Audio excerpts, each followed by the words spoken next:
আমরা যখন পৃথিবীর জমিনে পথ চলবো আকাশের দিকে তাকিয়ে তারাগুলো দেখে দেখে চলতে পারবো, কিন্তু যখন রাত্রিবেলায় গভীর অন্ধকার রাত্রিতে বনের জীবজন্তুগুলো শিকারের জন্য বেরিয়ে যাবে, নিজের বাসস্থান ছেড়ে দূর দূরান্ত চলে যাবে, তারা চিনতে পারবে না বাড়ি ফেরার পথে কোন দিকে তাদের বাসা।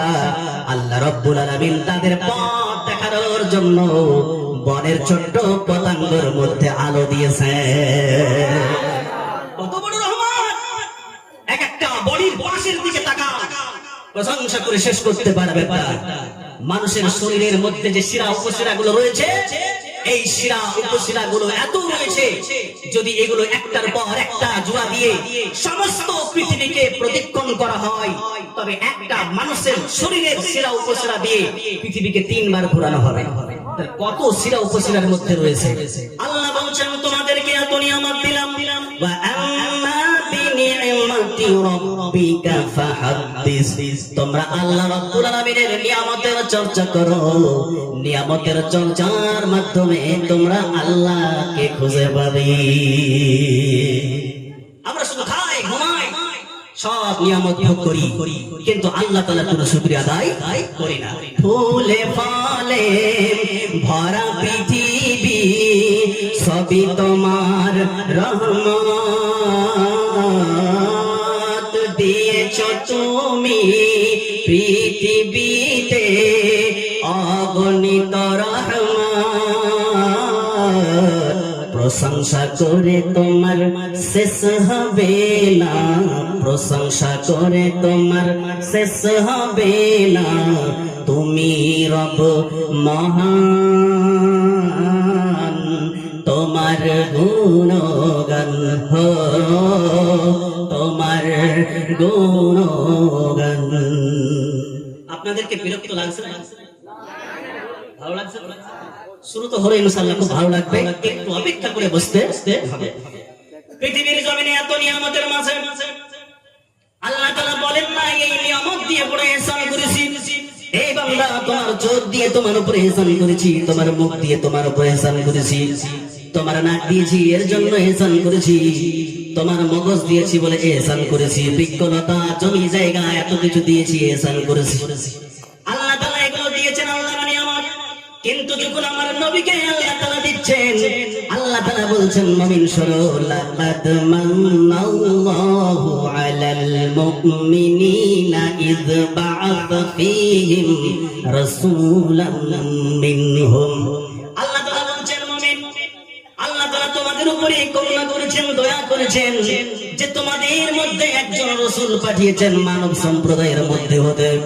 আমার নবী জিন নন, আমার নবী ফেরেশতা নন, আমার নবী মানুষ, কিন্তু পৃথিবীর কোন সাধারণ মানুষের মতো না। কথা বুঝতে হবে, নবীজি মানব, জিন নন, ফেরেশতা নন, মানব, কিন্তু আমাদের মতো সাধারণ মানব নাই। পৃথিবীর জমিনে বহু পাথর ছোট ছোট পড়ে আছে, বহু পাথর চতুর্দিকে পড়ে আছে। আচ্ছা বলো, একজন মানুষ ডাক দিয়ে বলছে যে নবী সাল্লাল্লাহু আলাইহি সাল্লামের এত বৈশিষ্ট্য কেন বর্ণনা করো?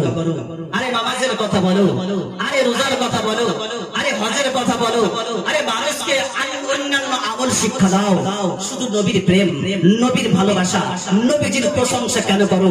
এই জন্যই করা হয়, क्योंकि मोहम्मद की मोहब्बत दीन हम की शर्त अव्वल है, अगर इसमें है खामी तो सब कुछ नामुकम्मल है।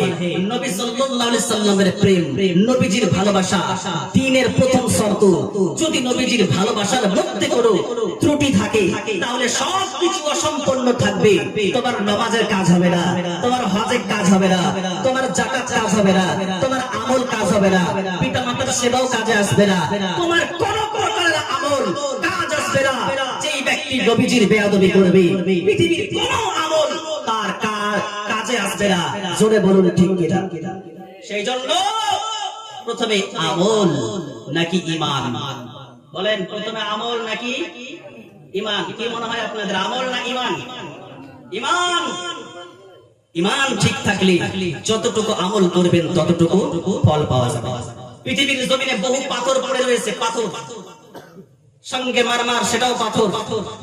কাবা শরীফের কাছে লাগানো হাজারে আসওয়াদ সেটাই পাথর। হাজারে আসওয়াদ সম্পর্কে নবী বলেন, হাজারে আসওয়াদ জান্নাত থেকে আসা একটা পাথর। এই পাথরের কালার, এই পাথরের রং প্রথমে ছিল সাদা, কিন্তু মানুষের গুনাহ টেনে টেনে এই পাথরের রং কালো হয়ে গেছে। কত গুনাহ সেই পাথর টেনেছে। এখন গিয়ে যদি আপনি চুমো দেন, আপনার সব গুনাহ টেনে নেয়। এই হলো হাজারে আসওয়াদ পাথর। তাহলে অন্যান্য পাথর হাজারে আসওয়াদের পাথর পাথর, তাহলে হাজারে আসওয়াদের পাথর পাথর হওয়াতে এক, কিন্তু পৃথিবীর অন্য কোন পাথরের সঙ্গে তুলনা করা যাবে না। পৃথিবীর বুকে পানি আছে, পানি, জমজমের পানিও পানি। এই পানি আপনি পান করেন, জমজমের পানিও যারা গেছেন পান করেছেন, যারা জাননি আপনার পরিবারে কেউ গেছে পান করেছেন।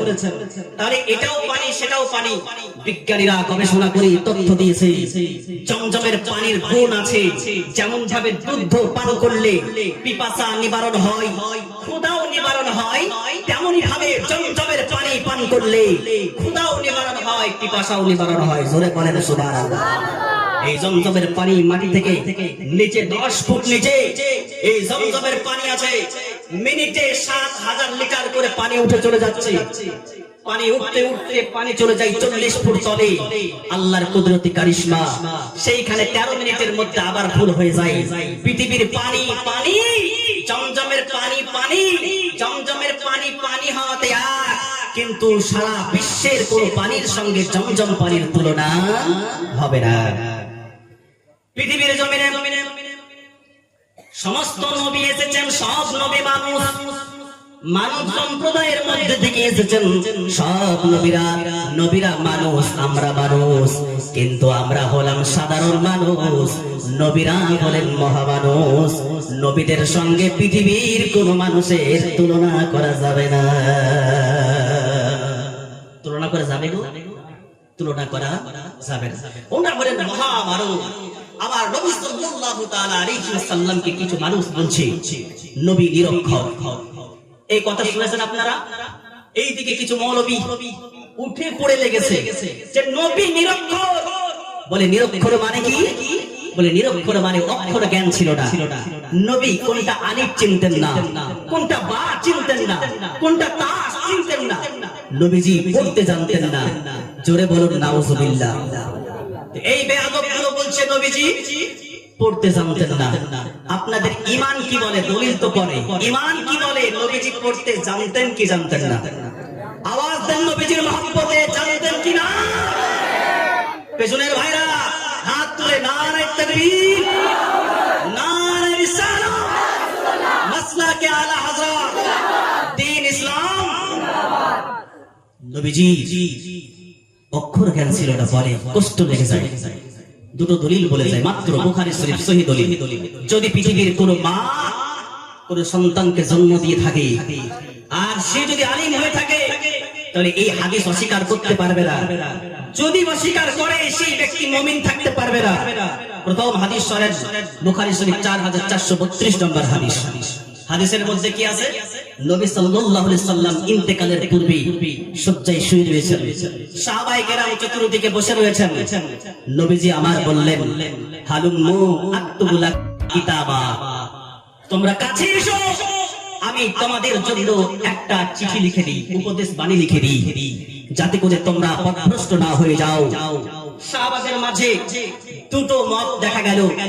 কেউ বললেন নবীজিকে এখন ডিস্টার্ব করো না, শরীর ভালো নেই, আমাদের কাছে কোরআন আছে, কোরআন সম্পূর্ণ হয়ে গেছে, তাহলে ওনাকে আর ডিস্টার্ব করে লাভ নাই। কেউ বলছেন না, ওনার কাছে লিখে নাও, কি লিখে দেবে, এটা আমাদের জন্য গুরুত্বপূর্ণ হবে। তাহলে দুইজন মিলে, দুটো দল মিলে যখন আওয়াজ উঁচু হয়ে গেল, প্রাণপ্রিয় নবী হাবিবুল্লাহ সাল্লাল্লাহু তাআলা আলাইহি ওয়াসাল্লাম বললেন, তোমরা এইখান থেকে উঠে চলে যাও। সবাই ওখান থেকে উঠে চলে গেল। আব্দুল্লাহ ইবনে আব্বাস রাদিয়াল্লাহু তাআলা আনহু বলেন, নবীজি লিখে দিতে চাইলেন, কিন্তু তাদের যে বিতর্ক, এটা বাধা হয়ে দাঁড়ালো। তাহলে নবীজি বলছেন নিয়ে আসো, আমি লিখে দেই। তাহলে নবীজি কি কখনো মিথ্যা কথা বলে? আরে জোরে আওয়াজ দেন, মিথ্যা কথা বলে? পৃথিবীর জমিনে আকাশ ভেঙে যেতে পারে, পাহাড় পর্বত এদিক থেকে ওদিক হয়ে যেতে পারে, নবীজির জবান দিয়ে যে কথা বেরিয়ে যাবে সেটার পরিবর্তন হবে না। আর তুমি বলছো নবী লিখতে জানে না, তাহলে প্রথম হাদিস কি বললাম? বুখারী শরীফ 4432 নম্বর হাদিস। দ্বিতীয় হাদিস শোনেন 2699 নম্বর হাদিস। এটাও বুখারী শরীফের সহিহ হাদিস। হুদায়বিয়ার সন্ধির সময় চুক্তি লেখা হলো যে বিভিন্ন শর্ত ছিল ওখানে। কাফেরেরা বলেছিল আপনি এখানে আসবেন, কিন্তু এখানকার কোন মানুষ আপনার সঙ্গে গেলে নিয়ে যাওয়া হবে না। আপনাদের কোন মানুষ এখানে থাকলে তাকে রেখে দিয়ে যাবেন। বিভিন্ন শর্ত চাপিয়ে দেওয়া হয়েছে।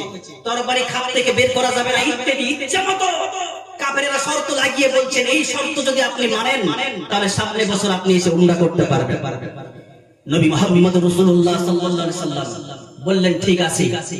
মুহাম্মদ রাসূলুল্লাহর পক্ষ থেকে এই শর্ত মেনে নেওয়া হলো। তারা বলল না এটা হবে না। বলে কেন? মুহাম্মদ রাসূলুল্লাহ এই শব্দ রাসূলুল্লাহ শব্দ থাকলে মানবো না। বলে কেন? কারণ আপনি নবী, এটা যদি আমরা মেনেই নিতাম তাহলে সমস্যাই তো থাকতো না। অতএব আপনাকে রাসূলুল্লাহ কেটে দিতে হবে। কেটে দিয়ে ওখানে লিখতে হবে মুহাম্মদ ইবনে আব্দুল্লাহ, আব্দুল্লাহর ছেলে মুহাম্মদ। এই শব্দ লিখলে শর্ত মঞ্জুর হবে, না হলে এই শর্ত আমরা মানবো না। নবী আমার বললেন আলী লাব্বাইকা ইয়া রাসূলুল্লাহ। বলে আলী এই নামটা মুছে দাও।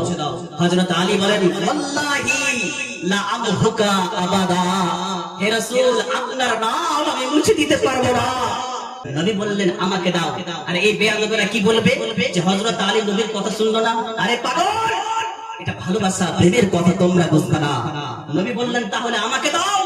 নবীজি সাল্লাল্লাহু আলাইহি সাল্লামের হাতে দেওয়া হলো। তারপরে হাদিসের শব্দ লক্ষ্য করেন ফাকাতাবা হাযা মা কাযা আলাইহি। নবী সাল্লাল্লাহু আলাইহি সাল্লাম লিখলেন যে ফয়সালা করা হলো সেটা নবীজি নিজে লিখলেন মুহাম্মদ ইবনে আব্দুল্লাহ। এটা হলো মুহাম্মদ বিন আব্দুল্লাহ, আব্দুল্লাহর ছেলে মুহাম্মদের পক্ষ থেকে এই শর্ত। তাহলে নবীজি লিখলেন কি লিখলেন না? বুখারী শরীফ 2699 নম্বর হাদিস। আরেকটা হাদিস শুনেন, ফাতহুল বারীতে এটা এসেছে। হযরত আমিরে মুআবিয়া রাদিয়াল্লাহু তাআলা কাতিবুল ওহী ছিলেন, তিনি ওহী লিখতেন। তো নবীজি বলছেন এই মুআবিয়া তুমি দাওয়াতটা এইভাবে ধরো। দাওয়াত বলা হয় যেটাতে কালি রাখা হতো আগে, এখন কলমের ভিতরে কালি সব পাওয়া যায়। তো এই দাওয়াতটা এইভাবে ধরো, কলমটা এইভাবে ধরো। নবীজি বলেছেন আলিফটা এইভাবে লেখো, বাটা এইভাবে লেখো, সিনটা পৃথক করে লেখো। আর এইভাবে নবীজি শিক্ষা দিচ্ছেন। মিমটা খুব বেশি বাঁকা করো না, তাহলে নবীজির যদি অক্ষর জ্ঞান না থাকতো তাহলে সেই নবী কি আলিফ বা লেখা শেখাতে পারতেন? এটা আওয়াজ দেন পারতেন? এরা হলো ইহুদিদের এজেন্ট। ওই মাদের কতই দুর্ভাগ্য যারা এই ছেলেগুলোকে নিজের সম্মানের লক্ষ্য রেখে যে আমার সম্মান বাড়বে, হাসরের ময়দানে আমার মাথা উঁচু হবে, যে আমি একজন আলিম বানিয়েছি। এই ছেলে আলিম হওয়ার পরে এমন একটা কাজ করেছে, নবীজির বিরুদ্ধে লেগেছে, নবীজির জ্ঞানের বিরুদ্ধে লেগেছে। নবীজির সামনে কেমন করে মুখ দেখাবো? হে বেটা তোর জন্য যার জন্য সমস্ত পৃথিবী, যার জন্য সব কিছু পেয়েছি, আজ তার সমালোচনা করো। শেষ একটা হাদিস শুনিয়ে মূল আলোচনার দিকে যাব। এটাও হলো বুখারী শরীফের হাদিস। এরা পড়াশোনা করে না। দেখুন কেউ যদি নবীজির জ্ঞান নিয়ে খারাপ কথা বলে ওর হাসর খুব কঠিন হবে। পৃথিবীতে উদাহরণ একটা এই হাদিসের মধ্যে আছে। একজন খ্রিস্টান ইসলাম ধর্ম গ্রহণ করলো।